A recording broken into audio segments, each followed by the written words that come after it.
சிலுவை சுமந்து இயேசுவின் பின் சிரித்த முகமாய் சென்றிடுவோம். சிலுவை. ஹல்லேலூயா. திருப்பி பிலிப்பியர்கள் நிருபம் 1வது அதிகாரம் 20-21 வசனத்தை வாசிக்கலாம். பிலிப்பியர்கள் நிருபம் 1வது அதிகாரம் 20-21 வசனம். எப்பொழுதும் போல இப்பொழுதும் மிகுந்த தைரியத்தோடு ஜீவனாகிலும் சாவானாகிலும் கிறிஸ்து என் சரீரத்தினாலே மகிமைப்படுவார் என்று எனக்கு உண்டாயிருக்கிற வாஞ்சைக்கும் நம்பிக்கைக்கும் தக்கதாய் அப்படி முடியும். கிறிஸ்து எனக்கு ஜீவன், சாவு எனக்கு ஆதாயம். ஆமென். ஹல்லேலூயா. சத்தமா சொல்லுங்க. ஹல்லேலூயா. அப்போஸ்தலன் பவுல் ஒரு பெரிய ஒரு அறிக்கையை தன்னுடைய வாழ்க்கையில சொல்லுகிறார். என்ன அறிக்கை என்று சொன்னால், கிறிஸ்து எனக்கு ஜீவன். சத்தமா சொல்லுங்க. கிறிஸ்து எனக்கு ஜீவன், சாவு எனக்கு ஆதாயம். இந்த உலகத்துல எந்த மனுஷனாலும் சொல்லப்பட முடியாத, சொல்லப்பட்டிராத ஒரு ஸ்டேட்மெண்ட் தான் இந்த ஸ்டேட்மெண்ட். ஆண்டவராகிய இயேசு கிறிஸ்துவோடு கூட பயணம் செய்த அல்லது சீஷர்களாய் நடந்த அப்போஸ்தலர்களால் கூட சொல்லப்படாத ஒரு மிகப்பெரிய ஒரு விசுவாசத்தின் வார்த்தையை தான் அப்போஸ்தலன் பவுல் பிலிப்பியர் சபைக்கு எழுதுகிறார். கிறிஸ்து இந்த வாழ்க்கையிலே அவர் ஜீவனாக இருக்கிறார், இந்த மரணம் எனக்கு ஆதாயமாக வைக்கப்பட்டிருக்கிறதான ஒரு பெரிய விசுவாசத்தின் வார்த்தையை அப்போஸ்தலன் பவுல் அறிக்கை பண்ணுகிறார். ஆமென். இந்த ஆஸ்வதிக்கப்பட்டதான நல்ல இந்த பிரான்ஸ் சண்டையில குருத்துவரை ஞாயிறு என்று சொல்லி அழைக்கப்படுகிற இந்த நாட்களில ஆண்டவராகிய இயேசு கிறிஸ்து தம்முடைய ஜீவனை கொடுத்து இந்த உலகத்தை எல்லாம் மீட்கும்படியாக, இந்த உலகத்திற்கெல்லாம் ரட்சிப்பு உண்டாக்கும்படியாக எருசலேமுக்கு போகிற நாட்களிலே அவர் எருசலேமுக்கு சமீபமாய் வருகிற போது பெத்பனியே அந்த இடத்திலே வந்து ஒரு கழுதை குட்டி மேல ஏறி வருகிறவராய் காணப்பட்டார் என்று சொல்லி வேதம் சொல்கிறது. அப்படி தேவனுடைய அன்பை அப்போஸ்தலன் பவுல் ருசித்து பார்த்த காரணத்தினால அவர் பெரிய ஒரு விசுவாசத்தின் வார்த்தையை சொல்லுகிறார். அந்த கிறிஸ்து எனக்குள்ள ஜீவனாக ஒவ்வொரு நாளும் விளங்கிக் கொண்டே இருக்கிறார். அல்லேலூயா. அந்த மீட்புடைய நம்பிக்கை அல்லது ஆண்டவராகிய இயேசு கிறிஸ்துவினுடைய அந்த வாழ்க்கை எனக்குள்ள எதை கொண்டு வருதுன்னு சொல்லி பாத்தீங்கன்னா, எனக்குள்ள ஒரு பெரிய ஜீவனை கொண்டு வருகிறது. எத்தனை விசுவாசிக்கிறீங்க? தெளிவா கவனிக்கணும். கவனிச்சாதான் வார்த்தை புரியும். யாருடைய வாழ்க்கையில கர்த்தர் ஜீவனா இருக்கார் என்று சொன்னால், யாரெல்லாம் ஆண்டவராகிய இயேசு கிறிஸ்து எனக்காக தான் மரித்தார், எனக்காக தான் சிலுவையில் அறையப்பட்டார் என்று சொல்லி யாரெல்லாம் வாயினால் அறிக்கைச்சது மாத்திரமல்ல கிரியைகளினால் தன்னுடைய விசுவாசத்தை வெளிப்படுத்துகிறார்களோ அவருடைய வாழ்க்கையில எல்லாம் ஆண்டவராகிய இயேசு கிறிஸ்து ஜீவனாக காணப்படுகிறார். சதவராமே சொல்லுங்க. எத்தனை விசுவாசிக்கிறீங்க? என்னுடைய வாழ்க்கையில கிறிஸ்து எனக்கு ஜீவன். ஹல்லேலூயா. ஒரு மனுஷனுடைய வாழ்க்கையில ரெண்டு காரியம் தான். ஒண்ணு ஜீவன், இன்னொன்று மரணம். இது ரெண்டையும் எதிர்பார்த்துதான் இந்த பூமியிலே ஒரு மனிதன் பிறக்கிறார். ஒரு ஆத்மா இந்த பூமியிலே கொடுக்கப்படும் பொழுது அதுக்கு ஜீவனும் மரணமும் வைக்கப்பட்டுதான் அனுப்பப்படுகிறது. ஆனால் எல்லாரும் ஜீவனை விரும்புகிறார்கள், மரணத்தை யாரும் விரும்புவதில்லை, விரும்புவதில்லை. ஆனா வேதம் என்ன சொல்கிறது? கல்யாண வீட்டுக்கு போவதை பார்க்கிலும் துக்க வீட்டுக்கு போவது நல்லது. ஏனென்று சொன்னால் ஆண்டவராகிய இயேசு கிறிஸ்து மூலமாய் மரணம் ஜெயமாய் விழுங்கப்பட்டது என்று சொல்லி 1 கொரிந்தியர் 15வது அதிகாரம் 55வது வசனத்துல அப்போஸ்தலன் பவுல் கொரிந்திய சபைக்கு எழுதும் பொழுது, மரணமே உன் கூரெங்கே, பாதாளமே உன் ஜெயமெங்கே? மரணத்தை ஜெயமாய் விழுங்கினவர் நமக்குள்ள வாசம் பண்ணுகிறதுனால என்னுடைய மரணம் ஒரு நாள் வீணாகாது, அது எனக்கு ஆதாயமே. சத்தமோடு ஆமென் சொல்லுவாங்க. ஹல்லேலூயா. மரணத்தை ஜெயித்தவர் எனக்குள்ளே வாசம் பண்ணுகிறார். மரணத்தை ஜெயமாக விழுங்கினவர் எனக்குள்ளே வாசம் பண்ணுகிறதுனால எனக்கு வைக்கப்பட்டுள்ள இந்த மரணமானாலும் சரி, இந்த ஜீவனானாலும் சரி, அது என்றைக்குமே எனக்கு ஆதாயமே தவிர ஒரு நாள் எனக்கு அது வேறுமாய் மாறவே செய்யாது. இந்த உலகத்துள்ள மனுஷனுக்கு ஜீவனை குறித்து அதிகமாக ஈடுபாடு இருக்கலாம். தன்னுடைய மரணத்துக்கு பிறகு இந்த உலகத்திலே என்ன நடக்கும் என்று சொல்லி அவனுக்கு தெரியாமல் இருக்கலாம். ஆனால் தேவ பிள்ளைகளாகி நமக்கு ஒரு நம்பிக்கை இருக்கிறது. என்னுடைய ஜீவனிலும் மரணத்திலும் அந்த ஆண்டவராகிய இயேசு கிறிஸ்துவை மகிமையிலே தரிசிக்கும்படியான ஒரு பெரிய கிருபையை வேதம் எனக்கு காண்பித்துக் கொடுக்கிறது. ஹல்லேலூயா.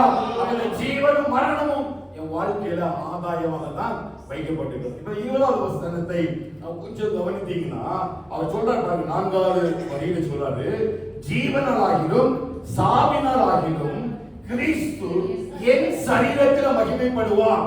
யாருடைய சரீரத்தில்? நம் ஒவ்வொருடைய சரீரத்திலையும் நம்முடைய ஜீவனாக இருக்கும் பொழுதும் மரணமாக போகும் பொழுதும் யார் மகிமைப்படணும்? கிறிஸ்து எனக்கு ஜீவன், சாவு எனக்கு ஆதாயம் என்று சொல்லுவது பெரிய காரியம் அல்ல. நீ கல்லறைகள்லாம் எழுதி போடுவாங்க, கிறிஸ்து எனக்கு ஜீவன், சாவு எனக்கு ஆதாயம், நல்ல போராட்டத்தை போராடினேன், ஓட்டத்தை முடித்தேன், விசுவாசத்தை காக்க. மகா குடிகாரனா இருப்பான், உலகத்துல எல்லாரும் பாவம் செய்திருப்பான். ஆனா அவனை கல்லறைக்குள்ள வச்சு அவனுக்கு கொடுக்கிற ஸ்டேட்மெண்ட் என்ன? நல்ல போராட்டத்தை போராடினான். எதுக்கு? பாவத்துக்கு. அப்ப அறிக்கைப்படும் வார்த்தைகளை நாம் பேசி விடலாம். அப்போஸ்தலன் பவுல் சொல்றாரு, கிறிஸ்து எனக்கு ஜீவன், சாவு எனக்கு ஆதாயம் என்று சொல்லி விடல. எப்படியாயினும் அந்த கிறிஸ்து என் சரீரத்தின் மூலமாய் மகிமைப்படுவார் என்று நான் ஒரு நம்பிக்கை எடுத்திருக்கிறேன். வசதினா கிறிஸ்து என் சரீரத்தினாலே மகிமைப்படுவார் என்று எனக்கு உண்டாயிருக்கிற வாஞ்சைக்கும் நம்பிக்கைக்கு தக்கதா எப்படி முடியும்? அல்லேலூயா. நம்புறீங்களா? உங்களுடைய ஜீவன்ல கர்த்தர் மகிமைப்படுறாரா? நீங்க உயிரோட இருக்கும் பொழுது கர்த்தர் மகிமைப்படுகிறாரா? நீங்க மரிக்கும் பொழுது மகிமைப்படுவாரா? எப்படி மகிமைப்படுவாரு? எப்படி மகிமைப்படுவாரு? உங்க ஆவியும் ஆத்மாவும் பரிசுத்த பொழுதாய் பரலோகத்துக்கு போகும்பொழுது அது உங்களுக்கு ஆதாயமாக மாற்றப்படுகிறது. அல்லேலூயா. உலக மனுஷனுடைய ஆவி ஆத்மா என்ன செய்யும்? பாவம் செய்யறதுனால நியாயத்திற்குரியதா போகும். அதுக்கு ஒரு இளைப்பாறுதல் கிடைக்காது. ஆனா தேவ பிள்ளையாய் நான் மதிக்கும் பொழுது என் ஆவி ஆத்மா தேவ சமூகத்துல போகும். அதை ஒரு பெரிய ஆதாயமாக தன்னுடைய சரீரத்தில் கொண்டிருக்கிறார். ஆமென். சத்தமா சொல்ல பார்க்கலாம். இதெல்லாம் எப்படி எனக்குள்ள வந்தது பாத்தீங்கன்னா, இந்த கிறிஸ்துவினுடைய மரணம், அவருடைய பாடுகள், அவருடைய உயிர்த்தெழுதலின் வல்லமை என்னை ஒவ்வொரு நாளும் பெருகப்படுகிறது. பெருகப்படுறதா இல்லையா? ஒவ்வொரு நாளும் அதை சுமந்து திரிகிறாங்க இல்லையா? நிறைய பேர் நீங்க நாட்களை பாடுபடுறீங்க சரீரத்துல. அவர் சொன்ன வார்த்தை அதுதான். உங்க சரீரத்தில் இருக்கிற பாடுகள் எல்லாம் கர்த்தருடைய ஜீவனை கொண்டு அவரது உயிராக மாற்றணும். விசுவாசம் மட்டும் ஆமென் சொல்லுங்க. அந்த கிறிஸ்துவினுடைய ஜீவன் உங்களுக்குள்ள இன்றைக்குள்ள இறங்க போகுது. இந்த மெசேஜை கேட்டு முடிக்கிறதுக்கு முன்னாடி உங்களுக்குள்ள கிறிஸ்துவினுடைய ஜீவன், அந்த சிலுவையிலிருந்து வெளிப்பட்ட அந்த உயிர்த்தெழுதலுடைய வல்லமை உங்கள் சரீரத்தை ஆளுகை செய்யும் பொழுது நீங்க தைரியமா சொல்ல முடியும், கிறிஸ்துவினுடைய வாழ்க்கையில ஜீவனாக இருக்கிறார். ஹalleluya. நிச்சயமா அவர் ஜீவனாய் உங்க வாழ்க்கையில மாறுவார். ஏன் தெரியுமா? அவள் மரித்த பிறகு சொல்லல, தான் வாழ்ந்து கொண்டிருக்கும் பொழுதே சொல்றாரு, என் சரீரத்துல கிறிஸ்து எப்படி இருக்கிறாரு? ஜீவனாக இருக்கிறார். இப்ப கொலோசியர் 2வது அதிகாரம் எடுத்துக்கிட்டீங்கன்னா, கொலோசியர் 1வது அதிகாரம் 24வது வசனத்தை வாசிங்க. இப்பொழுது நான் உங்கள் நிமித்தம் அனுபவிக்கிற பாடுகளில் சந்தோஷம் அடைந்து கிறிஸ்துவினுடைய உபத்திரவங்களில் குறைவானதை அவருடைய சரீரமாகிய சபைக்காக என் மாம்சத்திலே நிறைவேற்றி, கிறிஸ்துவினுடைய உபத்திரவங்களில் குறைவானதை அவருடைய சரீரமாகிய சபைக்காக என் மாம்சத்துல நிறைவேற்றி. புரியுதா? கொலோசியர் 1வது அதிகாரம் 24வது வசனத்துல அவர் தம்முடைய சரீரத்துல சுமக்கிற பாடுகளை குறித்து பேசுறார். ஏன் இதெல்லாம் உங்களுக்கு காண்பித்து கொடுக்கிறேன் அப்படின்னா, எந்த அளவிற்கு இந்த கிறிஸ்துவினுடைய உயிர்த்தெழுதலுடைய வல்லமை நம்ம வாழ்க்கையில கிரியை செய்ய போகிறது. அப்போஸ்தலன் பவுல் எளிதாக ஒன்று சொல்லிவிடவில்லை. ஏதோ வேதாகமத்தை அவர் சொந்தமாக எழுதி கிறிஸ்து எனக்கு ஜீவன், சாவு எனக்கு ஆதாயம் சொல்லிட்டு போகல. இந்த பிலிப்பியரும் இந்த கொலோசியர் அவர் எழுதும்போது எங்க இருந்தார் அப்படின்னா, சிறைச்சாலையில இருந்தார். நம்ம வேத பாடத்துல கற்றுக்கொண்டோம் இல்லையா? செவ்வாய்க்கிழமை படிக்கும் பொழுது சொன்னேன், அவர் பிலிப்பி பட்டணத்துக்கு வந்து அந்த பிலிப்பி பட்டணத்துல சுவிசேஷம் அறிவிக்கிறதுனால அவரை பிடிச்சி என்ன பண்ணாங்க? அடித்து உதைத்து சட்டைகளை கிழிச்சு ஜெயிலுக்குள்ள வச்சிருந்தாங்க. இப்ப எழுதுறாரு, ஜெயிலுக்குள்ள இருந்து எழுதுறாரு. என்ன எழுதுறாரு? என் சரீரத்துல கட்டுகளோடு உபத்திரவங்களோடு கூட நான் உட்கார்ந்திருக்கிறேன். பிலிப்பியர் 1வது அதிகாரத்துல வந்தீங்கன்னா அவருடைய 12வது வசனத்தை வாசிங்க. பிலிப்பியர் 1:12. சகோதரரே, எனக்கு சம்பவித்தவைகள் சுவிசேஷம் பிரபலமாகும்படிக்கு ஏதுவாயிற்று. எனக்கு சம்பவித்தவைகள் எதற்காக சம்பவித்தது? சுவிசேஷம் பிரபலமாகும்படிக்கு. அவர் எதற்காக கட்டப்பட்டிருக்கிறார்? சத்தமா சொல்லுங்க, எது கட்டப்பட்டிருக்கிறார்? சுவிசேஷம் பிரபலமாகும்படி. ஏன் பிசாசு உங்களை கட்டுறா அப்படின்னா, சுவிசேஷம் உனக்குள்ள பிரபலமாகிடக்கூடாது. நீ சுவிசேஷத்துக்காக எழுப்பி விடக்கூடாது, நீ சுவிசேஷத்துக்காக நின்று விடக்கூடாது, சத்திய வசனத்தினாய் வாழ்ந்து விடக்கூடாது என்பதற்காக தான் எந்த அளவுக்கு அப்போஸ்தலன் பவுல சிறைச்சாலையில கொண்டு கட்டி வச்சானோ அதே போல தேவ பிள்ளைகளாகிய ஒவ்வொருவரையும் மாம்சத்துல உடைச்சி கட்டி வச்சிருக்கிறான். இன்றைக்கு கர்த்தர் தம்முடைய ஜீவனை கொண்டு உயிர்ப்பிப்பாராக. சத்தமா ஆமென் சொல்லுவாங்களா? பவுல் சீலாவும் கட்டி வைக்கப்பட்டிருந்தாங்க. ஆனா ஆராதிக்க தொடங்கின பொழுது ஒரு தேவ மகிமை வல்லமையால் எழும்பி அவருடைய கட்டுகளை உடைத்தது போல சரீரங்களில் இருக்கிற கட்டு கிரியை செய்வதாக. சத்தம் போடாம சொல்லுவாங்க. இயேசு நாமத்திலே சுதந்தரித்துக் கொள்ளுங்க. ஒரு ஜீவனை நான் பேசுறேன். என்ன ஜீவன் தெரியுமா? சுவிசேஷ குணக்குள்ள கிரியை செய்யக்கூடாதபடிக்கு, சத்திய வசனத்தை நீ கீழ்ப்படியாதபடிக்கு, சத்திய வசனத்தை நீ கற்றுக்கொள்ளாதபடிக்கு, அந்த வார்த்தைக்கு நடக்கக்கூடாதபடிக்கு சத்துரு மாம்சத்துல எல்லாம் என்ன செய்யலாம்? கொஞ்சம் கொஞ்சமா தடை பண்றான். ஆனா வேதம் சொல்லுது, அவர் சொல்றாரு, பவுலே எனக்கு சம்பவித்தவர்கள் எல்லாம் எதுக்குதான் சம்பவித்தது? எதுக்கு? ஆண்டவரை நெருங்க சூழ்நிலைகளை பிசாசு மாற்றுவான். முதல்ல இருந்தே உடைப்பான். விடக்கூடாது, போராடணும். என்னன்னா சுவிசேஷம் உனக்குள்ள வந்துட்டு அப்படின்னா உன்னுடைய இருளின் அதிகாரங்களை அது உடைத்து விடும். ஹல்லேலூயா. உன் மனதின் குருடை என்ன செய்யும்? உடைக்கும். மனதினுடைய குருடை உடையும் பொழுது சரீரத்தில் உள்ள கண்களை கத்த உருவாக்குவா. இருளின் அதிகாரங்களை உடைப்பதற்கு, இருளிலிருந்து ஒரு வெளிச்சத்தை பிரகாசிப்பதற்காக தான் ஆண்டவர் மெய்யான ஒளியாகிய இந்த சுவிசேஷத்தின் ஒளியை அவர் எனக்குள்ள வச்சிருக்கிறார். இதை நான் சுமந்து தெரியாத அளவிற்கு, இதுல நான் பரநடையாத அளவிற்கு, இதுல நான் வாழ்ந்துடாத அளவிற்கு, எந்த அளவுக்கு என்ன கட்ட முடியுமோ அந்த அளவுக்கு விசுவாசத்தை கட்டுறான். சொல்லுங்க ஆமென். ஆமாவா இல்லையா?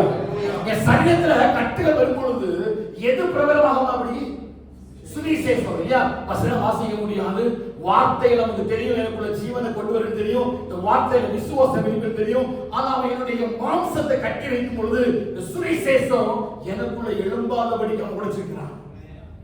ஹல்லேலூயா. ஆனா இன்னைக்கு கர்த்தர் எழும்ப பண்ண போகிறார். சிலரை கட்டு எதுக்கு தெரியுமா? வீட்டுக்குள்ள ரட்சிப்பு வரக்கூடாது. ஹல்லேலூயா. முழு குடும்பமும் கொர்நேலியுடைய குடும்பத்தை போல என்ன செய்யக்கூடாது? ரட்சிக்கப்பட்டு விடக்கூடாது. அப்படி கொர்நேலியுடைய குடும்பத்தை போல ரட்சிக்கப்பட்டுனா அங்க அவனால வாசம் பண்ண முடியாது.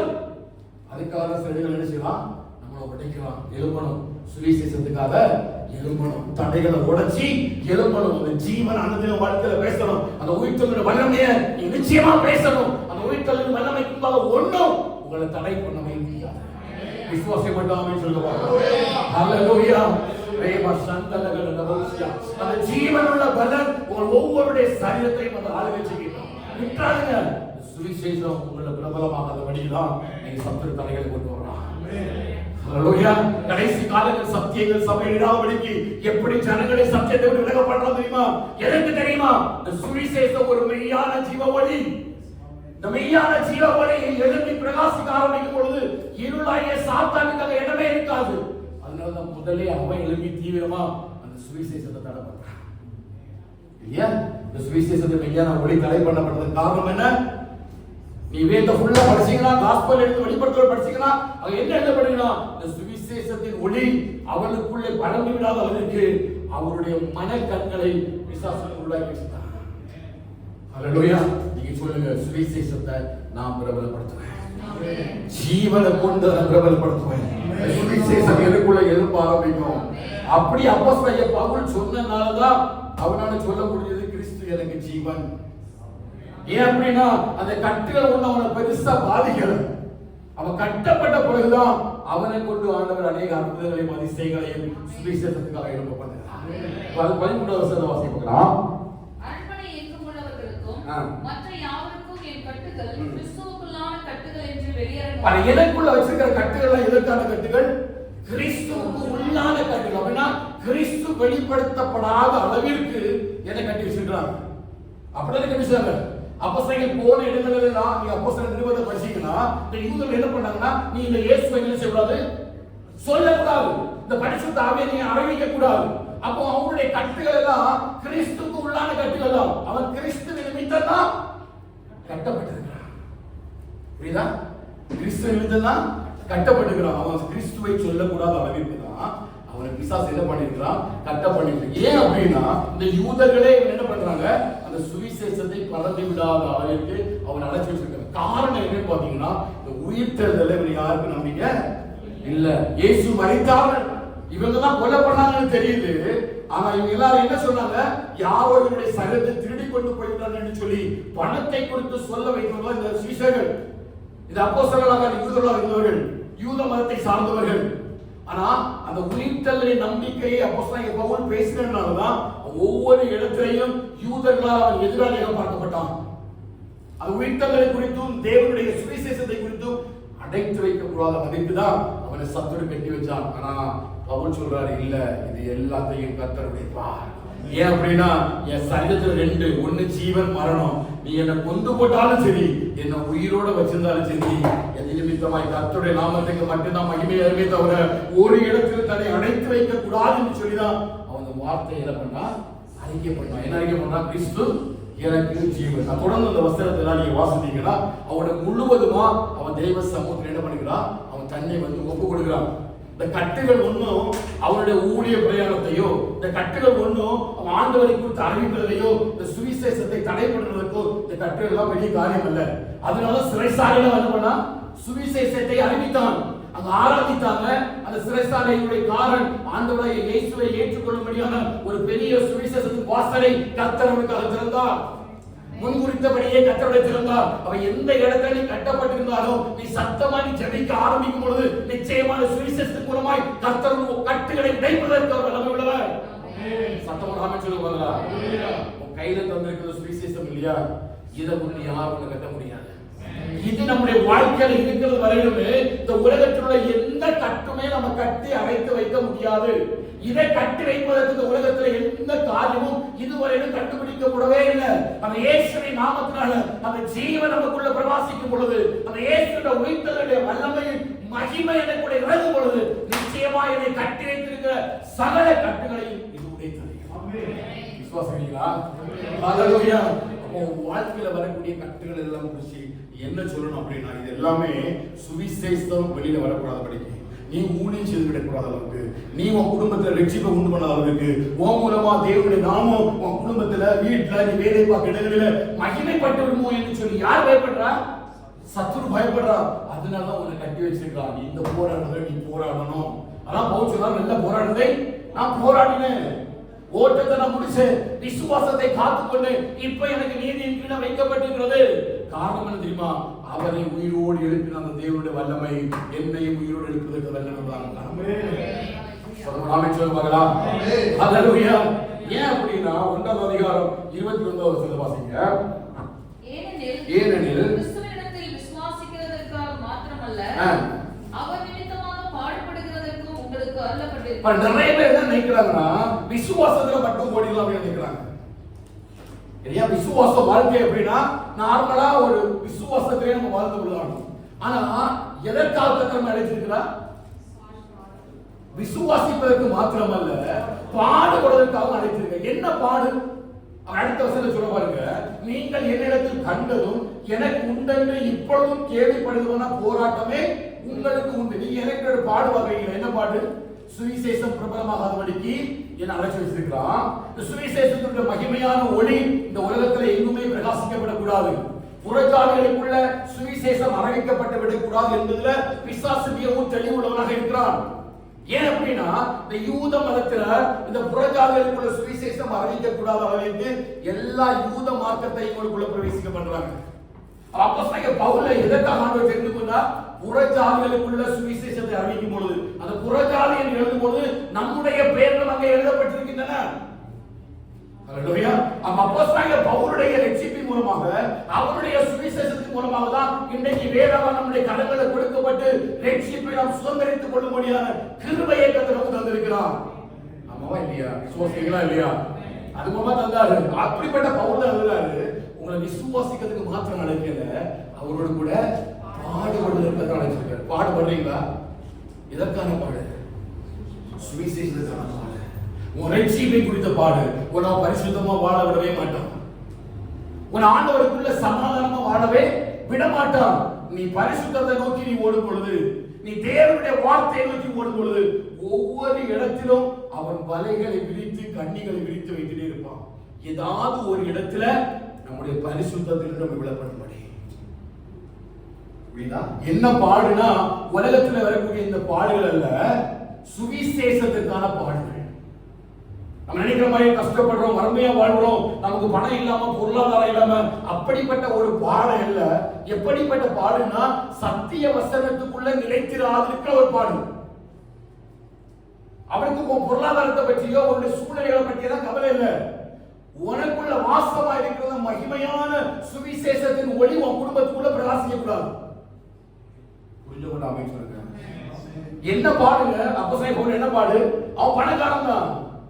அவன் பெரிய படித்த மேதாவி.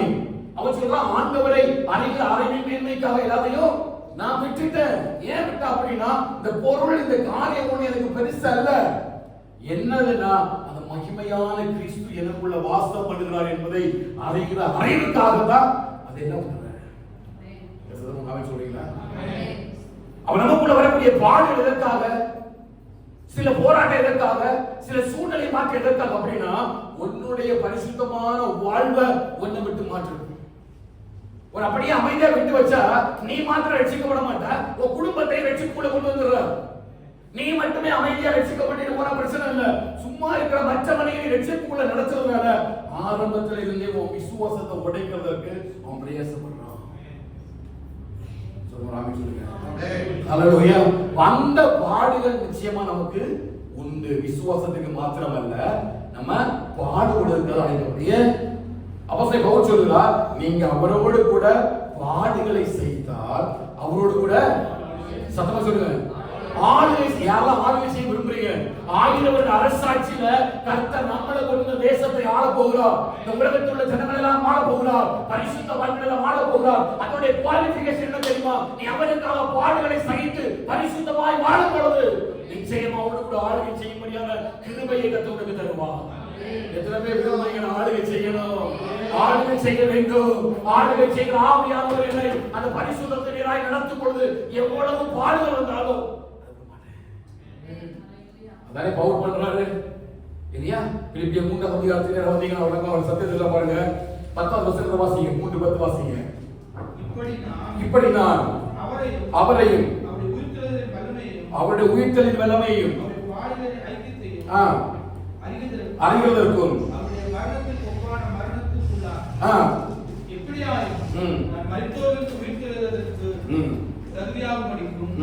அவருக்காக எல்லாவற்றையும் நஷ்டம் என்று விட்டு குப்பையுமாக எண்ணுகிறேன்.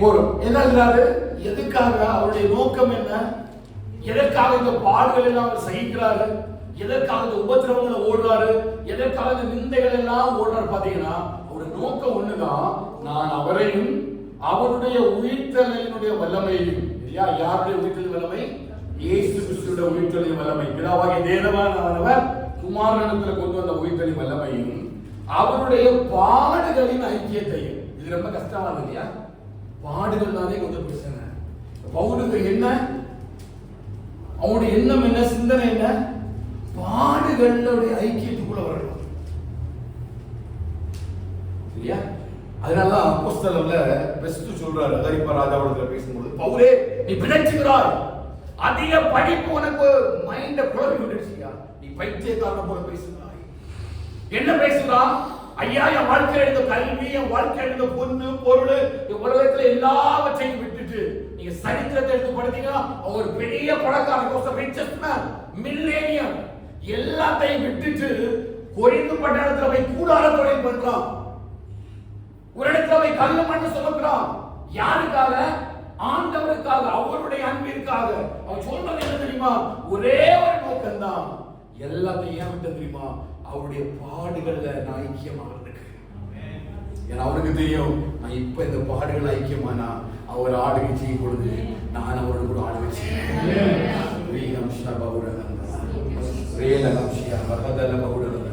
யோசித்து பாருங்க, ஒரு மனுஷன். அதனாலதான் அந்த பெஸ்ட் சொல்றான், பவுலே ஒரு கோடி கணக்கான சொத்தை விட்டு கொடுத்து ஆண்டவராய் இயேசு கிறிஸ்துவை பின்பற்றி அவன் என்ன சொல்லுவாங்க? சொல்லுங்க, பைத்தியம் சொல்லுவாங்க. அதனால பவுல் சொல்றாரு, நாங்கள் கிறிஸ்துவுக்காக பைத்தியக்காரர்கள். எத்தனை மிஷனரிகள் இந்த தேவனுடைய அன்பை சுமந்து இந்த ஒரே ஒரு காரியம் தான், அந்த பாடுகள் ஐக்கியமா இருக்கிறதால் எத்தனை கோடி சொத்தை எல்லாம் விட்டுங்க கொண்டு மிஷனரிகளாய் தேவனுடைய ரட்சிப்பை இந்தியா பெற்றுக்கொள்ள வேண்டும் என்று சொல்லி நம்முடைய ரட்சிப்பை உடைத்தவர்கள் எத்தனை மிஷனரிகள். என்ன காரணம் தெரியுமா? கிறிஸ்துவோடு ஜீவனாக வாசம் பண்ணினார். கிறிஸ்து ஒருத்தருக்கு ஜீவனாக இருக்கும் பொழுது நிச்சயமா அதை விட மேன்மையான ஒரு காரியம் ஒரு மனுஷன வாழ்க்கையில பெருசா இருக்கவே முடியாது. எத்தனை மிஷனர்கள் தங்கள் ஜீவனை கொடுத்தார்கள். எத்தனை மிஷனர்கள் தங்கள் பிள்ளைகளை சாவு கொடுத்தார்கள். கடலிலே ஊழிய பிரயாணத்துக்கு வரும்போது எத்தனையோ பேர் சொந்த மனைவிகளை ஒரு மிஷனரி வரும்போது தன்னுடைய மனைவி கல்யாணம் முடித்து 3 நாட்கள்ல மிஷனரி கடல்ல பயணம் பண்ணுகிறார். வந்த 2வது நாள்ல மரித்து போனார். மனைவி தூக்கி கடலில் வீசி எறிந்து தேவ ஊழியத்திற்காக ஸ்ரீலங்கா தேசத்துக்கு கடந்து வந்தார். எதை அவனை பண்ண வச்சது? அப்படி சொன்னான், கிறிஸ்து எனக்கு ஜீவன். அந்த தேவனுடைய அன்பு அவனுக்குள்ள இருந்ததுனாலதான் அதை பண்ணான். பவுல் சொல்றாரு, எல்லாத்தையும் விட்டுட்டு not only faith to suffer அவருக்காக. ஹல்லேலூயா. யாருடைய வாழ்க்கையில கிறிஸ்து ஜீவனா இருக்கிறாரோ அவங்க நிச்சயமா இதை சொல்ல முடியுங்க.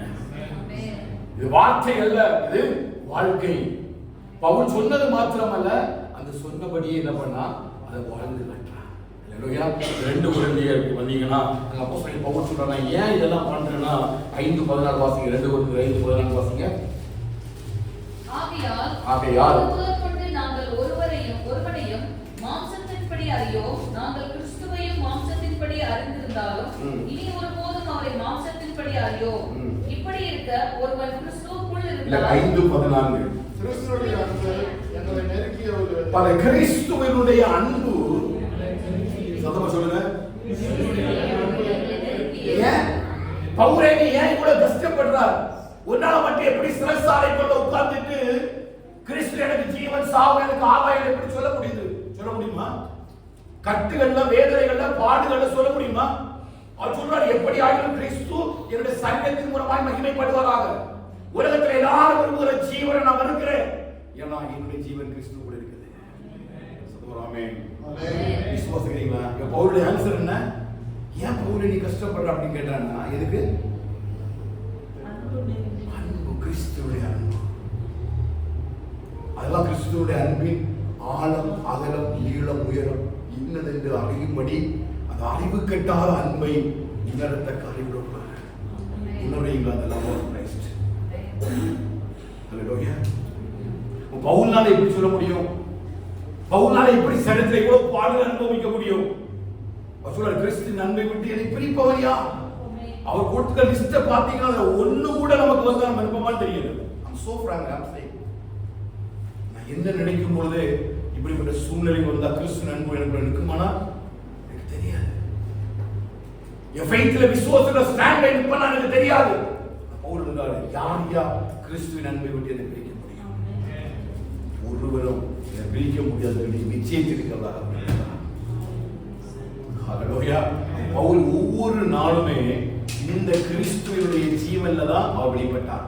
அதனால பிலிப்பியர் 4:16 சொல்றாரு, என்னை பலப்படுத்துகிற கிறிஸ்துவினாலே சொல்லுங்க, எல்லாவற்றையும் செய்ய பலன் உண்டு.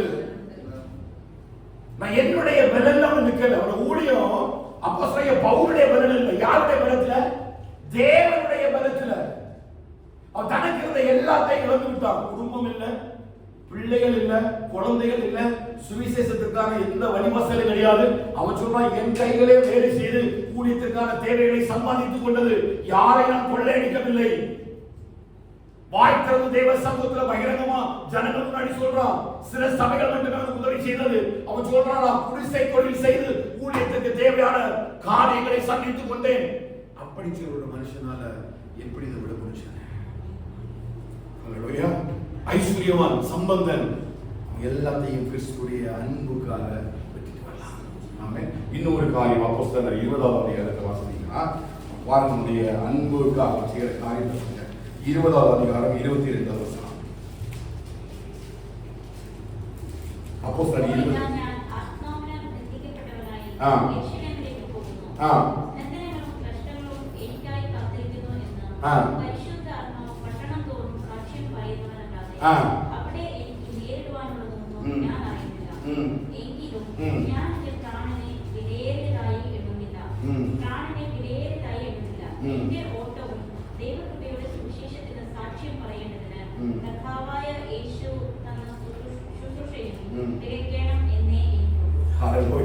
அவன் அன்பு எவ்வளவு மேல பாருங்க.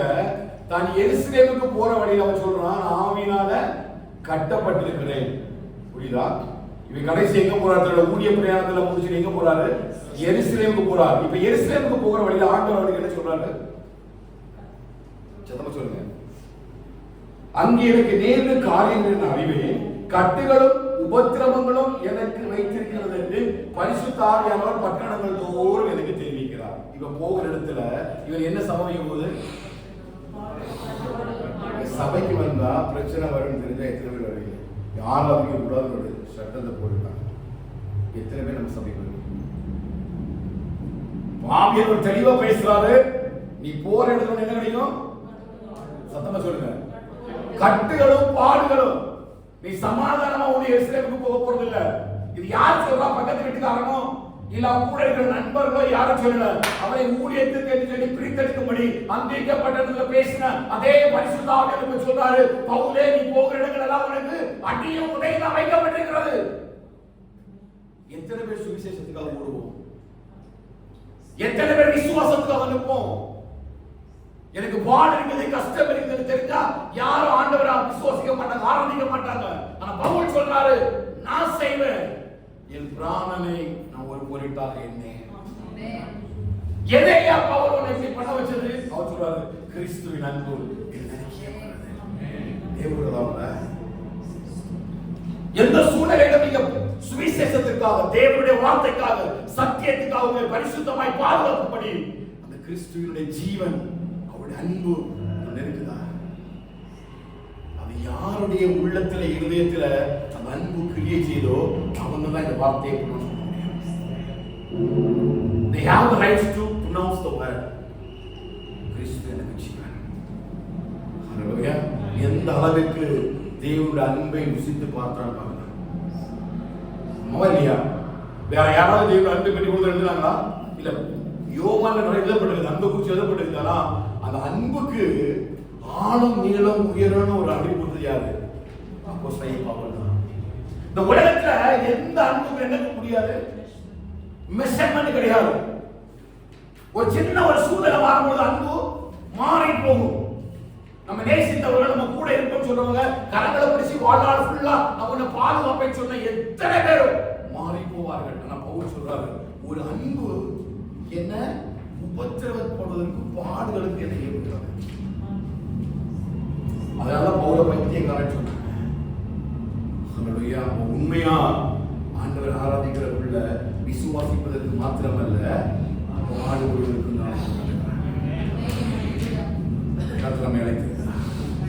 அவருடைய ஜீவன் எனக்குள்ள இருக்கிறதுனால எந்த நெருக்கம் பாடு ஒரு தேவனுடைய பிள்ளை வந்தாலும் வேதத்தின்படி நான் சொல்றேன், பிலிப்பியருக்கு அப்போஸ்தலன் பவுல் எழுதினபடி சொல்றேன், உன் வாழ்க்கையில வரக்கூடிய நெருக்கம், ஒடுக்கம், பாடு, பிரச்சனை எல்லாமே உனக்குள்ள சுவிசேஷம் கிரியை செய்யக்கூடாது இருக்கு. நீ ஆண்டவருக்காக எழுதக்கூடாத அளவுக்கு தான் இந்த கட்டுகள் எல்லாம் உனக்குள்ள ஒவ்வொரு நாளும் திரும்ப திரும்ப திரும்ப சத்துரு அடிக்கிறான். பயப்படாத, கிறிஸ்துவினுடைய ஜீவன் உனக்குள்ள இருக்கும் பொழுது நீ தைரியமா அந்த கட்டுகளை உதவி தள்ளி எழும்பலாம். அந்த பரிசுத்த ஆவி உனக்குள்ள இருக்கும் பொழுது அந்த கட்டுகளை உதவி தள்ளி எழும்பலாம். அந்த வார்த்தைகளை தியானிக்கும் பொழுது நான் கொஞ்சம் யோசித்தேன், இந்த பவுலுக்கு எப்படி இவ்வளவு ஒரு அன்பு வந்து அப்படின்னா, கண்டிப்பா அவருடைய நிருபங்களை எல்லாம் நாம் வாசித்து பார்த்தோம் என்று சொன்னால், நியாயப்பிரமாணத்தை கற்றறிந்தவன், நியாயப்பிரமாணத்தில் தேறினவன், அவர் எழுதுறது எல்லாமே கொஞ்சம் பழைய ஏற்பாட்டை சார்ந்தும் எழுதுவான். பார்த்தேன் எப்படி ஒரு மனுஷனால இவர் ஊழியத்துக்கு ஒரு ஆள் போறாங்கன்னு சொன்னாலே அதனால பிரச்சனைகள்லாம் போமா. நம்ம நார்மலா ஒரு மிஷனரியா இருந்தாலும் சரி, ஒரு தேவ ஊழியக்காரா இருந்தாலும் சரி, பொதுவாகவே ஒரு பிரச்சனை பாடு இருக்கு சொன்னாலும் கண்டிப்பா ஒரு நிமிஷம் என்ன செய்வோம், யோசிப்போம். ஆனா எந்த ஒரு சிந்தனையும் இல்லாமல் அப்போஸ்தலன் பவுல் சொல்றாரு, என் பிராணனை கூட நான் என்ன பண்ணேன், நான் என்ன என் ஓட்டத்தை சந்தோஷத்தோடு முடிக்கவும் தேவனுடைய கிருபை சுவிசேஷத்தை பிரசங்கம் பண்ணும்படிக்கு நான் கர்த்தராகிய இயேசுவிடத்தில் இந்த ஊழியத்தை விட்டார். எங்க வந்தது? யாரை பின்பற்றி நடக்கிறாரு? கரெக்டே பண்ண சப்ஜெக்டுக்குள்ள பாருங்க. யாரை பின்பற்றாரு? இயேசு கிறிஸ்துவை பின்பற்றுறாரு. இயேசு கிறிஸ்துவினுடைய கடைசி மரணத்துக்கு முன்னாகவும் இயேசு கிறிஸ்து எங்க போனாரு? இப்ப மத்தேயு 20ஆம் அதிகாரத்துக்கு வாங்க. இப்ப நம்ம பாம் சண்டைக்குள்ள போறோம். ஏன் இந்த காரியங்கள் எல்லாம் அப்போஸ்தலன் பவுலுக்குள்ள இவ்வளவு பெரிய தாக்கத்தை ஏற்படுத்துச்சுன்னா, மத்தேயு 20ஆம் அதிகாரம் 17ஆவது வசனத்திலிருந்து 19ஆவது வசனம் வாசிங்க. இயேசு எருசலேமுக்கு போகும்போது வழியிலே 12 சீஷரையும் தனியே அழைத்து, இதே எருசலேமுக்கு போகிறோம், மனுஷகுமாரன் பிரதான ஆசாரியர்களிடத்திலும் வேதபாரகரிடத்திலும் ஒப்புக் கொடுக்கப்படுவார், அவர்கள் அவரை மரண ஆக்கினை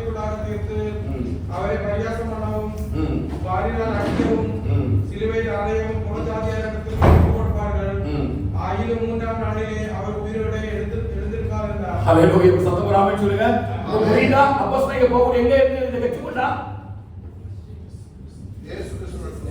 எப்படி கற்றுக்கொள்ளுதா? அப்போஸ்தலனாகிய பவுல் கடைசி அவரோட ஊழியத்தை எல்லாம் முடிச்சிட்டு எங்க போறாரு? எருசலேமுக்கு போறாரு. அப்ப எருசலேமுக்கு போற இடத்துல கர்த்தருடைய ஆவியானவர் சொல்றாரு, இங்க எல்லா கட்டுகளும் அடிகளும் தான் இருக்குது. ஆனா பவுல் என்ன சொல்றாரு? என்னை பலப்படுத்துகிற கிறிஸ்துவினாலே எல்லாவற்றையும் செய்ய உனக்கு பலன் உண்டு.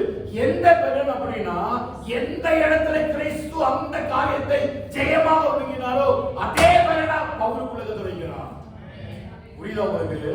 இப்ப எருசலேமுக்கு போற வழியில ஆண்டவராகிய இயேசு கிறிஸ்து ஒரு சத்தியத்தை எழுதிக்கிறார். என்ன எழுதுறாரு? நான் எருசலேமுக்கு போறேன். இவங்க என்ன இருக்குது? தன்னுடைய மரணத்தை ருசி பார்க்கும்படி, தன்னுடைய பாடு மரணங்களுக்கு தன்னை ஒப்பு கொடுப்பதற்காக பிதாவுடைய சித்தத்தின்படி கடைசியாக ஆண்டவராகிய இயேசு கிறிஸ்து அந்த மரண வேதனைகளோடு கூட எருசலேமுக்குள்ள பிரவேசிக்கிறார். அந்த பாடுகள் மத்தியில அவரை பலப்படுத்தின, அவருக்குள்ள ஒரு பெரிய தேவ மகிமையை கொண்டு வந்த அந்த பரலோகத்தின் பிதாவினுடைய அந்த வல்லமையை பிதாவாரிடத்தில் எப்படி குமாரை பெற்றுக் கொண்டாரோ அந்த குமாரனுடைய வல்லமையை அப்போஸ்தலனாகிய பவுல் சுதந்திரித்தவராய் சொல்கிறார். எருசலேமிலே போய் கட்டுகளோ உபத்திரவங்களோ ஒரு பிரச்சனையும் இல்லை. இயேசு கிறிஸ்துவிடத்தில் பெற்ற அதே ஊழியத்தை நிறைவேற்றும்படியாய் கர்த்தர் நடத்தி கொண்டு வந்திருக்கிறார். ஹல்லேலூயா. அப்ப இயேசு கிறிஸ்துவினுடைய ஊழியத்தை பார்த்துதான் அப்போஸ்தலனாகிய பவுல் எல்லா இடங்களிலும் சொன்னாரு, என்னை பலப்படுத்துகிற கிறிஸ்து எனக்குள்ள ஜீவனாய் வாசம் பண்றதுனால அவரே எனக்குள்ள ஜீவனாய் இருக்கிறார். ஹல்லேலூயா. ஓட முடியுமாங்க? உபத்திரவத்தையும் பாடுகள் தான் என் முன்ன வச்சிருக்க நினைச்சா ஒரு மனுஷனால ஓட முடியுமா? என் மரண நாளைக்கு எழுதப்பட்டு நினைச்சா எந்த மனுஷனாலும் சமாதானமாய் இந்த ஊழிய காரியத்துக்குள்ள பிரவேசிக்க முடியுமா? யாருமே அப்படி சாதாரண மனுஷன் யாருமே ஒப்பு கொடுக்க மாட்டாங்க. அதனால பவுல் என்ன சொல்றானா, கிறிஸ்துவை பின்பற்றுவது போல நீங்கள் என்னையும் சீசன் கூட ஒருவரும் சொல்லல. சொன்னாங்களா? ஒரு சீசனால சொன்னானா நீ கிறிஸ்துவை பின்பற்றுவது போல என்னை பின்பற்றுகிற ஒருவர் கூட ஸ்டேட்மெண்ட் பண்ணல. அது யார் சொன்னா? பவுல் சொல்றாரு. கொரிந்தியர் எழுதுறாரு, நீங்க கிறிஸ்துவை பின்பற்றுவது போல நீங்கள் என்னையும் பின்பற்றலாம். ஏன் தெரியுமா? கிறிஸ்து எனக்கு தந்த ஊழியத்தை அவர் எந்த பாதையை கடந்து வந்தாரோ அதே பாதையை நிறைவேற்றும்படியான ஒரு தெய்வ பலத்தை தன்னுடைய வாழ்க்கையில சுதந்திரித்தார். அந்த தேவனுடைய பலன் தான் அவருடைய வாழ்க்கையில அந்த நல்ல போராட்டத்தை போராடவும், ஓட்டத்தை முடிக்கவும், விசுவாசத்தை காத்துக்கொள்ளவும் கத்த கிருபை செய்தார். ஹல்லேலூயா. அதனால ஆண்டவர் சொன்னார், ஒருவர் என்னை பின்பற்றி வர விரும்பினால் தன்னை தான் வெறுத்து சிலுவை எடுத்து என்னை பின்பற்ற வேண்டும். யார? இயேசுவ. இதே வார்த்தை யார் சொல்ற? பவுல் சொல்றாரு, என்னை நீங்கள் பின்பற்றலாம். ஏன் தெரியுமா? அவன் தேவனுடைய பாத சுவடுகளை பின்பற்றினவனாக உள்ளவன். பல வருஷங்கள் முன்பதாக நம்முடைய ஆண்டவரை இயேசு கிறிஸ்து இவ்வளவு பாடு மரணங்களை சுமந்துதான் எருசலேமுக்கு போறாரு. அந்த அழகான ஒரு நினைவு நாள் தான் நின்றுருக்கோம். வரலாற்றின்படி இந்த நாளை அந்த நாளாக வல்லுநர்கள் அறிவிக்கிறார்கள், குருத்தோரை நியாயர்கள் அறிவிக்கிறார்கள். இந்த நாள் என்ன நாள் தெரியுமா? ஒருவர் தன்னுடைய மரணத்தை சுமந்து எருசலேமுக்குள்ள பிரவேசிக்கிறார். அவர் எருசலேமுக்குள்ள போகும்பொழுது ஒரு ஆவி ஆத்மாவில் மிகவும் கடினத்தோடு கூட தான் உள்ள போறாரு. ஏன்னா தான் திரும்பி இந்த பட்டணத்தை விட்டு வரப்போறதில்லை. இந்த உலகத்தினுடைய ஜனங்களை நாம் பார்க்கும் பொழுது அவர் இந்த வார்த்தையை தன்னுடைய சீஷர்களுக்கு அவர் கொடுத்தாலும் அவருடைய இருதயம் நமக்காக. அன்றைக்கு நாம் இந்த உலகத்தில் பிறக்கவே இல்லை, இந்த உலகத்தில் சந்ததிகள் உருவாகவே இல்லை. ஆனால் தாயின் வயிற்றில் உருவாக்கு என்பதாகவே உலக தோற்றத்துக்கு முன்பதாகவே என்னை சுமந்து கொண்ட தேவன், என்னை தெரிந்து கொண்ட தேவன், அவர் எருசலேமுக்குள்ள போகும் பொழுது அவர் என்னுடைய பெயரை உச்சரித்தவாறே நடந்து போகிறார். ஹல்லேலூயா. எவ்வளவு வேதனையோடு கூட போயிருப்பார் யோசிச்சு பாருங்க. இவ்வளவு பாடுகளோடு கூட போயிருப்பார். இதே சினாரியோட தான் அப்போஸ்தலனாகிய பவுலும் நினைக்கிறார். ஆமாவா இல்லையா? அதே வாசம் அப்போஸ்தலனாகிய வாசம். அப்போஸ்தலனாகிய பவுல் என்ன சொல்றாரு? கட்டுகளும் உபத்திரவங்களும் மறுபடியும் திரும்ப வருவேனா வரமாட்டான்னு தெரியாது. எபேசு படத்துல அழுறாங்க, பவுலே நீ போக வேண்டாம். ஒரு திடீர்னு ஒரு கயரை வச்சு கட்டி இந்த மாதிரி இந்த தேசத்துல போறவன ஆண்டு ஒப்பு கொடுப்பார் அப்படின்னு தீர்க்கதரிசி எல்லாம் போட்டு பேசுறாரு. நெருக்கம், பாடு, மரணமும் உபத்திரமும் தன்னுடைய கண்களுக்கு வந்து போகிறது. ஆனா பவுல் சொல்றாரு, நான் கிறிஸ்துவிடத்தில் பெற்ற ஊழியத்தை நிறைவேற்றணும். எனக்கு தெரியுமா, எத்தனையோ புறஜாதிகள், எத்தனை பேர் ரட்சிப்புக்குள்ளாக எத்தனையோ புறஜாதிகள் இருக்கிறாங்க. அவள் எல்லாம் ரட்சிப்புக்குள்ள நடத்தும்படி ஒரு பெரிய ஊழியத்தை கர்த்தரை கருத்து தந்திருக்கிறாங்க. ஹல்லேலூயா. நீ இப்பவே இந்த பாடுகளுக்கு நீ சோர்ந்து போவாய் என்று சொன்னான். இந்த சின்ன கட்டே உன்னை உடைக்கும்னா உன்னை நம்பி ஒரு பெரிய ஊழியத்தை கர்த்தர் தரிசனம் வச்சாங்க.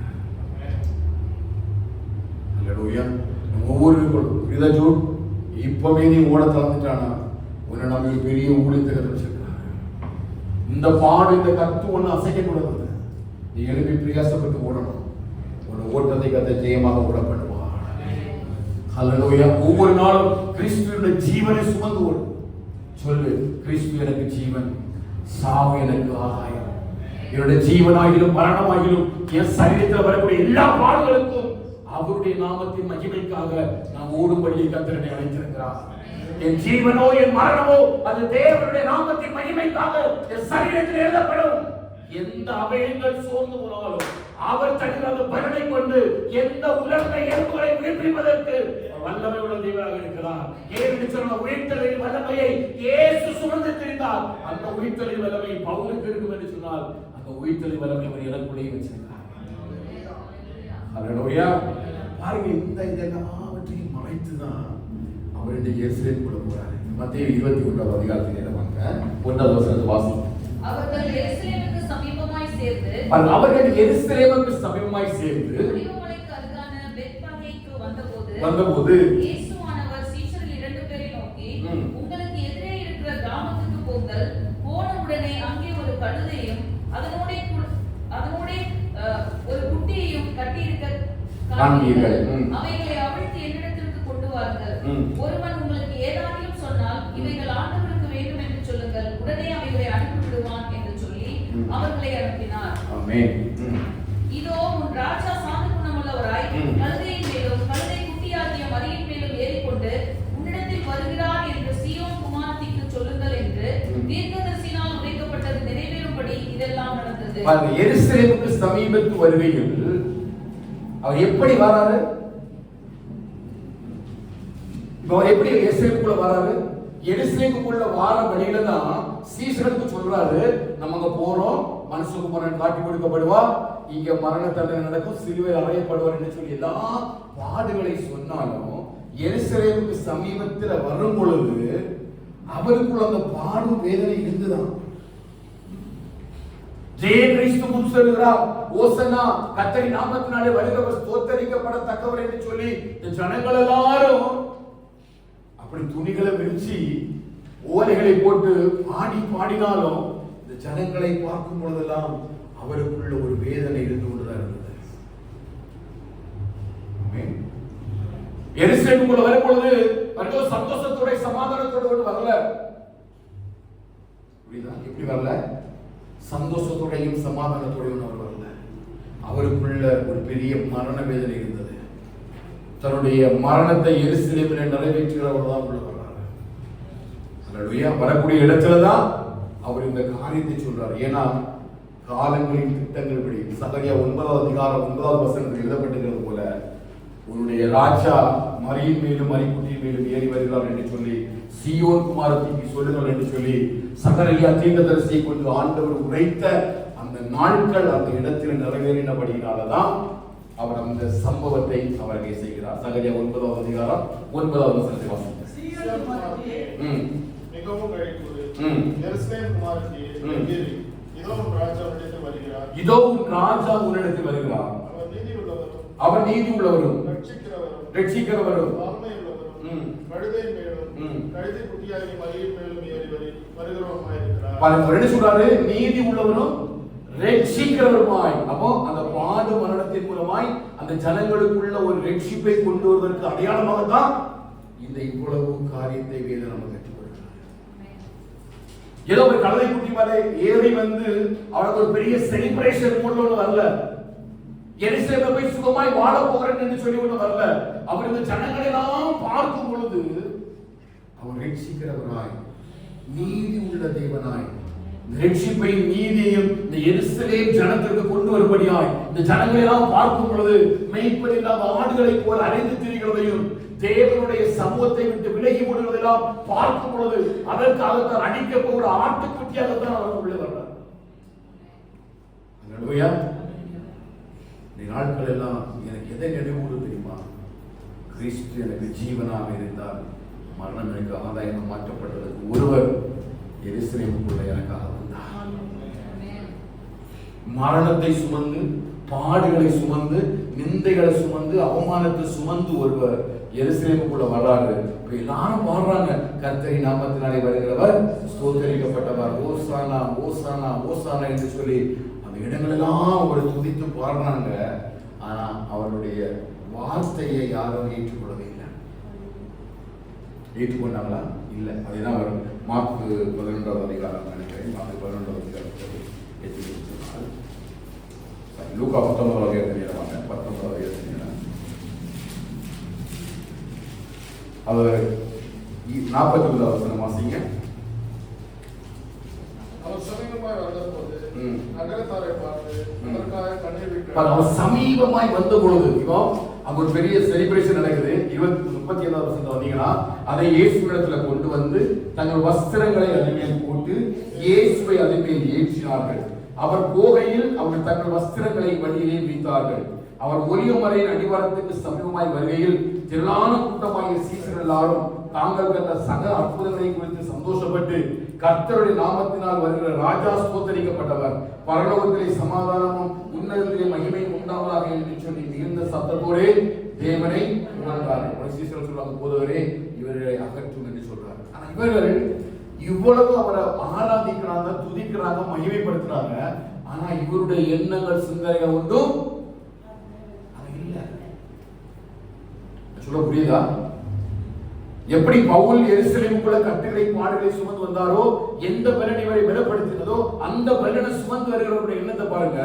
49வது வசனம் சொல்றாரு, அவர் சமீபமாய் வந்து நகரத்தை பார்த்து அதற்காக கண்ணீர் விட்டு அழுது, உனக்கு கிடைத்த இந்த நாளிலாகிலும் நீ அறிந்திருந்தாய் என்னால் நலமாயிருக்கும், இப்பொழுதோ அவைகள் உன் கண்களுக்கு மறைவாயிருக்கிறது. தேசத்தை பார்த்து அழுகிறார், எருசலேமை பார்த்து அழுகிறார். அப்படி ஒரு பாடுகளோட தான் உள்ள வர. இந்த பலத்தை தான் யார் சுதந்திரித்துக் கொண்டார்? அப்போஸ்தலனாகிய பவுல் சுதந்திரித்துக் கொண்டு எருசலேமுக்குள்ள போகும்போது இந்த பலத்தோட, எந்த பலம் இயேசு கிறிஸ்து பலப்படுத்தினார். வேதம் சொல்லுது, மரித்தோரிலிருந்து உயிரோடு எழுப்பின அந்த பிதாவானுடைய மகிமை எப்படி குமாரனை எழுப்பினதோ அதே போல அந்த சத்துவத்தின் வல்லமையை அவர் நமக்குள்ள பிரகாசிக்க பண்ணுவார். ஹல்லேலூயா, ஹல்லேலூயா. அதனாலதான் பவுல் இந்த காரியங்கள் எல்லாம் அவர் கற்றறிந்தனால நம்ம வேதத்தை வாசித்து இந்த புதை பொருட்களை இந்த ஆழங்களை அறிந்து கொள்ளும் பொழுது நிச்சயமா இந்த பாடுகள் கட்டுகள் எல்லாம் நமக்கு பெருசா தோன்றவே செய்யாது. எனக்கு ஆவிக்குரிய உணர்வை கொண்டு என்ன தெரியுமா, எனக்குள்ள சம்பவிக்கிறதான கட்டுகள், பாடுகள், சுகவீனங்கள், பலவீனங்கள் எல்லாம் என் மூலமா சுவிசேஷம் பிரபலமாகிவிடக்கூடாது. நான் ஆண்டவருக்காக எழுப்பிவிடக்கூடாது, என் மூலமா கர்த்தருடைய நாமம் மகிமைப்பட்டு விடக்கூடாது என்பதற்காகத்தான் இவ்வளவு பாடுகளையும் பிரச்சனைகளையும் சத்துரு எனக்குள்ள உருவாக்கி கொண்டிருக்கிறார். ஆனா வேதம் எனக்கு என்ன சொல்லுதுன்னா, அவர் எனக்கு ஜீவனாக இருக்கிறார். அவர் என்னுடைய சரீரத்தின் மூலம் நிச்சயமாக மகிமைப்பட முடியும். எப்படி மகிமைப்பட முடியும் அப்படின்னா, எப்படி அப்போஸ்தலனாகிய பவுல் இது எல்லாத்தையும் செய்தாரோ அதே போலவே அவர் நம்முடைய வாழ்க்கையிலும் அவருடைய அந்த உயிர்த்தலின் வல்லமை வச்சு மகிமைப்படுவதற்கு அவர் கொண்டு வருகிறார். விசுவாசிகள் அவர் எல்லாம் உள்ளது. ஹல்லேலூயா. அதனாலதான் ஆண்டவர் எருசலேமுக்குள்ள வரும்பொழுது இதே பாடுகளை சுமந்து, இதே நிந்தைகளை அவமானத்தையும் சுமந்துதான் வராரு. எல்லாரும் அவர் துதிக்கிறாங்க, ஆராதிக்கிறாங்க, மகிமைப்படுத்துறாங்க. சீசர்களுக்கு அதட்டுறாங்க, இவளெல்லாம் போக பண்ணுங்கன்னு சொல்லி ஆண்டவர் அதட்டுறாங்க. அந்த வேதம் சொல்லுது, அவர் வரும் பொழுது அந்த எருசலேம் நகரத்தை பார்க்கிறார். அந்த எருசலேம் நகரத்துக்கு ஒரு பேர் உண்டு. என்ன பேர்? சீயோன் நகரம், தேவனுடைய வாசஸ்தலம், தாவீதுடைய நகரம். எருசலேம் சபைக்கு அடையாளமாக வைக்கப்பட்டிருக்கிறது. அதோடைய ஒரு நாள் ராஜா வரப்போகிறார், எருசலேமை தேடி வரப்போகிறார். அப்படி சபையாய் எருசலேமுக்குள்ள வரும்போது மறுபடியும் இந்த சபையை பார்த்து அவர் கலங்கி விடக்கூடாது. எல்லாம் ஸ்தோத்திரம் ஆராதிக்கிறாங்க, துதிக்கிறாங்க, ஆடுறாங்க, பாடுறாங்க, வஸ்திரங்களை விரிக்கிறாங்க, எல்லாம் பண்றாங்க. ஆனா இதுல ஒண்ணு ஆண்டு என்ன செய்யல? சந்தோஷப்படாரா? அவர் கூட டான்ஸ் ஆடி பாடினாரா? ஆராதிச்சாரா? இல்ல. அவருக்கு புரிஞ்சது இந்த ஜனங்கள்லாம் வாயினாலதான் இருதயத்தை ஆராய்ந்து வருகிற ஒரு யூத ராஜசிங்க வரப்போகிறார். ஒரு வரப்போகிறார். ஒரு சந்திகனி ஆயத்தமா, ஒரு சந்திகனி ஆயத்தமா. இந்த பாடுகள் மரணங்கள் ஒன்றும் அவரை நீ சந்திப்பதற்கு தடையக்கூடாது. ஏன்னா கிறிஸ்து எனக்கு சாவு எனக்கு என்னுடைய கிறிஸ்து ஏன் சரிந்து மூலமா இப்படியாத மகிமைப்படுவார். அந்த ஜீவனாகிலும் மரணமாகிலும் இப்படி அவர் அந்த வல்லமையை சுமந்து வந்த வல்லமையை அப்போஸ்தலனாகிய பவுலுடைய வாழ்க்கையில் எடுத்து இந்த வார்த்தையை அறிக்கை பண்ணி எல்லா காரியத்தையும் செய்து முடிச்சாரோ அதுபோல அந்த ஜீவனோட வல்லமை நமக்குள்ளேயும் பிரகாசிக்கட்டும், நமக்குள்ளேயும் பிரகாசிக்கட்டும். இது ஒரு பண்டிகை நாளாக அல்ல, ஜீவனுள்ள வல்லமையை நான் சுதந்திரித்துக் கொள்ளும்படியாக எருசலேமுக்கு போன அந்த ஜீவனுள்ள தேவனுடைய இருதயம் எனக்குள்ள ஊற்றப்படும் பொழுது அந்த அன்பு என்னையும் தெரிவிக்கும். இப்படிதான் வேதத்தை வாசிக்கிற நேரம் அதை ஆழ்ந்து படிக்கும் பொழுது எல்லாரும் செலிப்ரேஷன் பண்றாங்க, எல்லாம் ஆராதிக்கிற வார்த்தைகள்லாம் பார்த்தீங்கன்னா ஸ்தோத்திரம், பரலோகத்தில் சமாதானம், பூமியிலே மகிமை உண்டாகட்டும் என்று சொல்லி எல்லா ஆவிக்குரிய வார்த்தைகள் எல்லாம் சொல்றாங்க. ஆனா ஒரு இடத்துலையுமே மத்திய மார்க்கு லூக்கா சுவிசேஷங்கள் ஆண்டவர் தானே சந்தோஷப்பட்டாங்க எழுதப்படல. அவருடைய கண்களில் இருந்து கண்ணீர் வழியாக ஆள ஆரம்பிக்கிறார். இந்த நாளிலாகிலும் இவர் சமாதானத்துக்கு ஏற்றவரை ஏற்றுக்கொள்ள சபையை கடைசி காலம் என் இயேசு வரப்போகிறார். அல்லேலூயா. அவர் நீதியுள்ள நியாயாதிபதியை வரப்போகிறார். நமக்காக ஜீவனை தந்து எனக்காக நீதிபதிகளாய் அவமானங்களை நிந்தைகள் எல்லாம் சகித்து பாடலாம் சகித்து என்னுடைய ரட்சிப்புக்கு மாற்றம் ரத்தத்தை சிந்தி இவ்வளவு தூரம் எனக்காக தன் ஜீவனை கொடுத்தவர் வரப்போகிறார். அந்த அன்பு உங்களை நெருக்கி இருந்ததுன்னா அவர் மறுபடியும் வரும்பொழுது நம்ம பார்த்து அழுதுக்கூடாது. அவர் அன்பு உங்களுக்காக எனக்காக உதைக்கப்பட்டிருக்கிறது. அன்புக்கு ஆழம் அகலம் நீளம் ஒண்ணுமே இல்லை. உலகத்துல எல்லா அன்பை காட்டிலும் மேலான அன்பை அவர் எனக்கு வச்சிருக்கிறார்.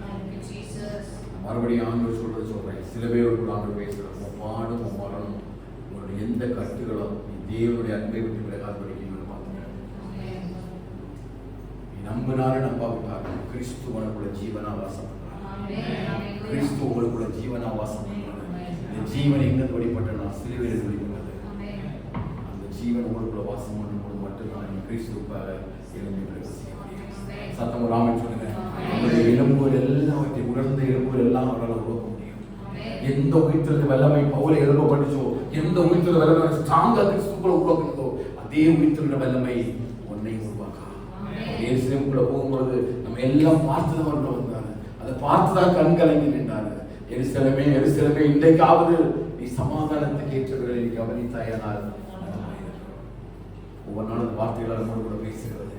ஒரு நாள் அவர் இப்படி எருசலேம் சபைக்குள்ள போனாரோ அதே போல இந்த எருசலேம் சபைக்குள்ள வரப்போகிறார். வரும்போது ஒருவருடைய செயல் கூட அவருடைய கண்களிலிருந்து கண்ணீரை வர வைப்பதாக தோன்றவே கூடாது. அப்படி எடுக்கலாம் தெய்வ சமூகத்தில் அப்படி ஒன்று அவனை ஒப்பு கொடுத்து தெய்வ சமூகத்தில் நம்ம ஒப்பு கொடுக்கலாம்.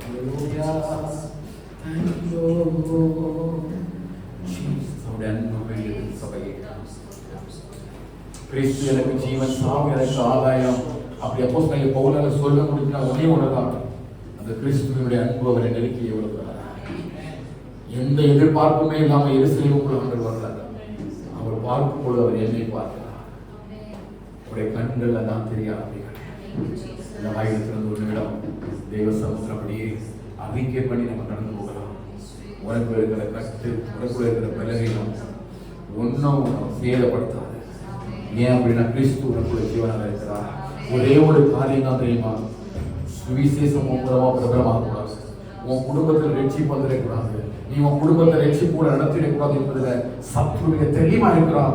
அதனால ஒவ்வொரு இடத்திலையும் அவனை உடைச்சிட்டே வாயில திறந்து சொல்ல வாயில திறந்து எல்லாம் வாயில திறந்து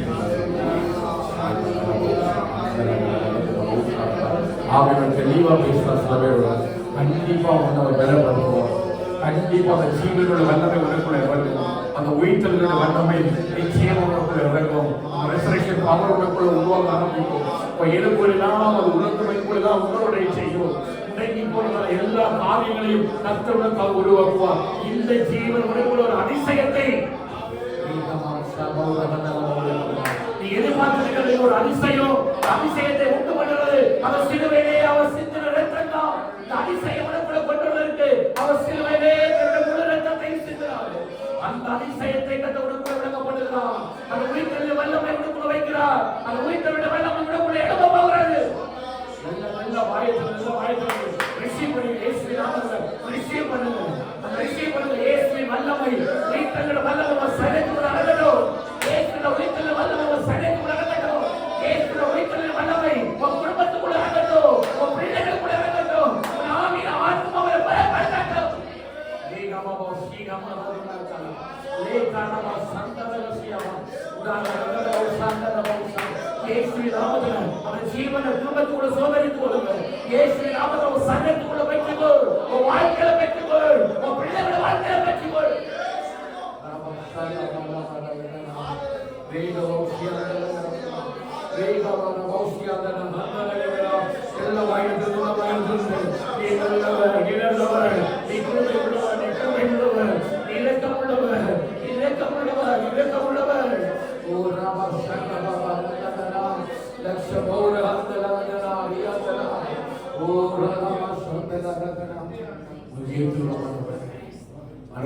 ஜீவன் எங்களுக்குள்ள பிரகாசிக்கிறார். அந்த உயிர்த்தலுடைய வல்லமை எங்களுக்குள்ள ஆளுகை செய்கிறார். அந்த உயிர்த்தலுடைய மகிமை எங்களுக்குள்ள ஆண்டவரே இன்றும் அந்த ஊற்றுவதற்காக திருவிக்குள்ள முழுமாக மறைத்துக் கொள்ள தந்த வார்த்தைகளுக்காக ஒரு விசை கூட ஒவ்வொருவரையும் அந்த உயிர்த்தலின் வல்லமையினால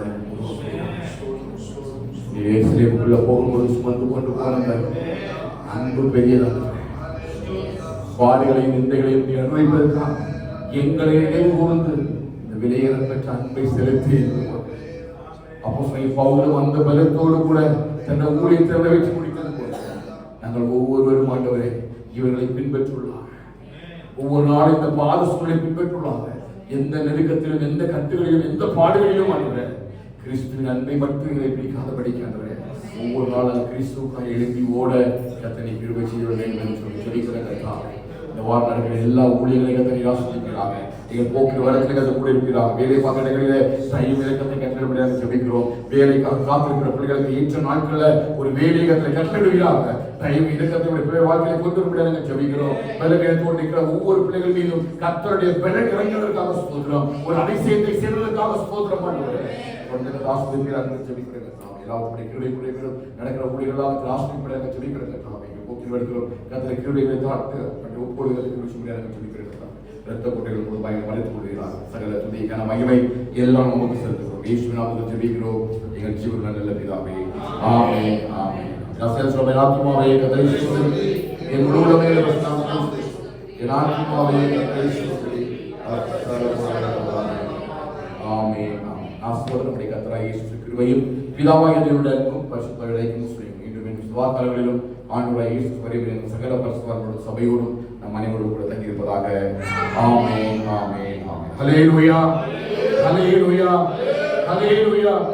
கர்த்தர் நம்மை ஆசீர்வதிப்பாராக.